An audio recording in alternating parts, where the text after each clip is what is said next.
L'éducation comme la culture ne sont pas des mots ou des projets anodins dans le programme de La République En Marche. Ce sont les deux piliers fondamentaux du contrat avec la nation qu'a proposé Emmanuel Macron, désormais président, aux Français en mai dernier. Bien loin d'être simplement des mots, nous allons accorder une place fondamentale à la réforme et à l'accompagnement éducatif dans notre pays. Petits, moyens et grands vont être concernés. Les plus petits, c'est le sujet de l'accueil de la petite enfance.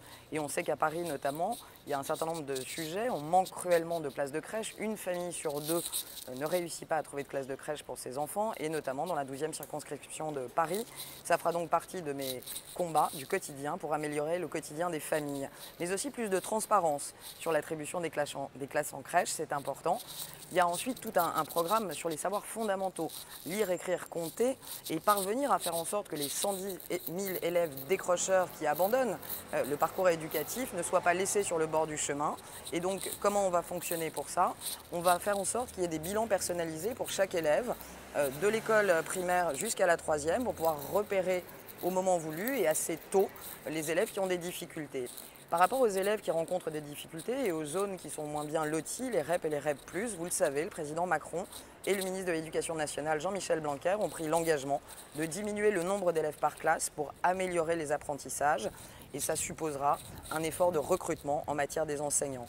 Je voudrais dire un mot aussi des élèves qui ont décroché. C'est au cœur de notre programme. C'est un des plus gros efforts que nous allons faire. 15 milliards d'euros pour la formation professionnelle à destination des 1 million d'élèves qui pourraient être décrocheurs et qui ont besoin de cette formation professionnelle pour trouver de nouvelles voies d'orientation. La revalorisation des filières professionnelles, c'est pareil, on en parle beaucoup, on ne l'a jamais fait. Je voudrais aussi dire un mot des enseignants qui, au sein du secteur public comme du secteur privé, ne comptent pas leurs heures pour apprendre à nos enfants. Et nous avons l'intention de mieux considérer les enseignants, notamment en leur laissant plus d'autonomie, en mettant les choses au niveau du volontariat, notamment sur les zones dites difficiles, plutôt que de les forcer. Et la notion d'autonomie est aussi extrêmement importante par rapport aux établissements. Le président souhaite que les établissements, primaires comme secondaires, puissent bénéficier de plus d'autonomie pour mener à bien leurs projets scolaires et périscolaires, tout en étant évalués par le ministère de l'Éducation nationale.